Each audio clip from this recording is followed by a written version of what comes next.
Aujourd'hui, il y a de plus en plus de chaînes YouTube, et ça sur presque tous les domaines qui existent. La raison, c'est que les boîtes savent qu'une bonne chaîne YouTube peut leur apporter des leads très qualifiés. Aujourd'hui, la prospection tend à s'inverser. C'est plus les boîtes qui démarchent les clients, mais les clients qui font appel à des boîtes. Et pour ça, avoir une chaîne YouTube pour son business est un avantage considérable par rapport à ses concurrents. Du coup, dans cette vidéo, je vais vous aider à créer des miniatures pour avoir une chaîne YouTube attirante, harmonieuse et qui se démarque de vos concurrents. Et tout ça grâce à 6 tips simples que vous pourrez utiliser directement.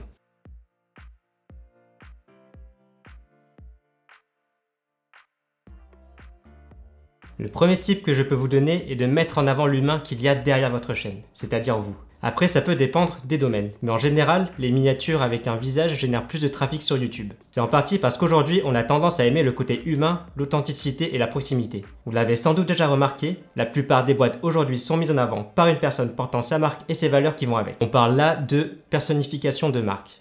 D'ailleurs, on a fait une vidéo sur le sujet plus détaillée, alors n'hésitez pas à jeter un petit coup d'œil. Il y a des petites astuces bonus si vous voulez mettre un visage sur votre miniature. Vous pouvez utiliser les 6 émotions humaines primaires selon l'angle de votre vidéo. Ces 6 émotions qui sont la joie, la tristesse, la colère, la peur, le dégoût et la surprise. C'est une bonne manière de donner vie à votre miniature et apprendre aux gens de mieux vous connaître. Pour varier vos miniatures, vous pouvez aussi utiliser un outil gratuit qui permet d'enlever le fond de vos images. Bon, on n'a aucune affiliation avec cet outil, mais on le trouve vraiment simple et efficace pour celles et ceux qui n'utilisent pas Photoshop. Deuxième tip, mettez du texte dans vos miniatures. C'est très efficace pour les vidéos éducatives, comme ça les internautes peuvent directement comprendre par une image le sujet de votre vidéo. L'astuce ici est de ne pas utiliser une police trop fancy. Elles sont bien pour votre blog, pour vos posts Insta ou Facebook, mais c'est pas terrible pour YouTube. Tout ça parce que la plupart des gens regardent les vidéos sur leur smartphone. D'ailleurs, pour celles et ceux qui ont une chaîne YouTube, rendez-vous sur YouTube Studio et vous verrez que la majorité de votre trafic se fait sur téléphone. Donc il faut éviter d'avoir une police trop fancy qui rendra votre miniature illisible. Vous aurez donc du mal à attirer les internautes sur votre vidéo.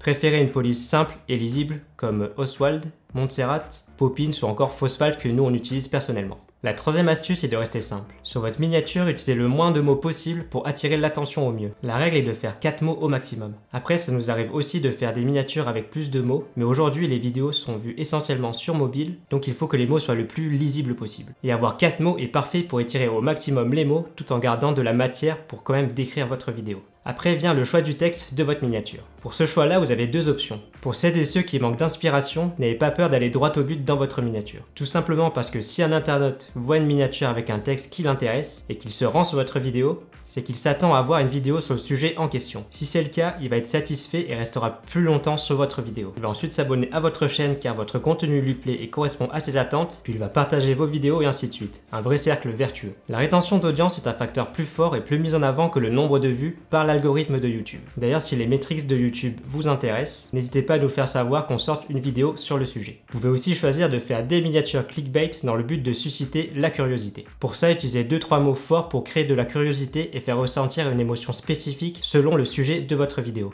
C'est une option qui s'associe très bien avec le tips numéro 1 qui est de mettre un visage et une émotion sur votre miniature. Après, vous êtes libre de tester ces 2 options et de choisir celle qui marche le mieux pour vous. N'oubliez pas que vous pouvez changer vos miniatures quand vous le voulez, même après avoir posté vos vidéos. Donc faites des tests et faites ce qui marche le mieux pour votre niche et business. Chez Casquette Vidéo, on fait encore des tests. Vous pouvez voir que nos miniatures évoluent au fur et à mesure qu'on sort des vidéos. D'ailleurs, on en sort 2 fois par semaine, une le lundi et une le jeudi. Donc si notre contenu vous plaît, n'oubliez pas de vous abonner. Le 5e tip, c'est de placer les informations importantes à la gauche de la miniature. Ce type est purement stratégique. Lorsque vous naviguez, que ce soit sur votre PC ou votre smartphone, les réglages YouTube sont affichés sur le côté droit de votre miniature. Alors pour que les internautes puissent voir toutes les informations que vous voulez mettre en avant sur votre miniature, je vous conseille de toujours placer sur le côté gauche vos informations importantes comme votre texte pour qu'ils ne soient pas cachés par ces réglages. Quand vous allez faire votre miniature sur Canva ou Photoshop, vous allez sûrement travailler sur votre ordinateur en plein écran. À ce moment-là, vous aurez l'impression que votre image est grande et lisible. Mais une fois sur YouTube et sur votre smartphone, vous vous rendez compte que tout est beaucoup plus petit à l'écran. Donc sur votre miniature, n'ayez pas peur de tout mettre en grand, que ce soit votre texte ou même votre tête, pour que ce soit le plus visible et lisible possible sur votre smartphone. Le but d'une miniature est d'attirer et donc d'être le plus compréhensible possible. Alors évitez de mettre des informations supplémentaires qui ne sont pas essentielles si vous n'avez pas de la place sur votre miniature. Une petite astuce pour vérifier si votre texte et l'image sont à la bonne taille, quand vous éditez votre miniature, dézoomez jusqu'à 10% pour voir ce que ça peut donner sur un smartphone. Grâce à ça, vous aurez une ordre d'idée des choses à modifier ou non.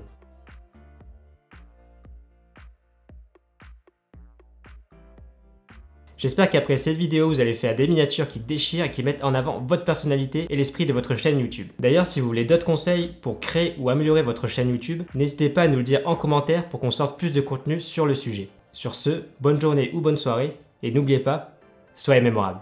Ciao!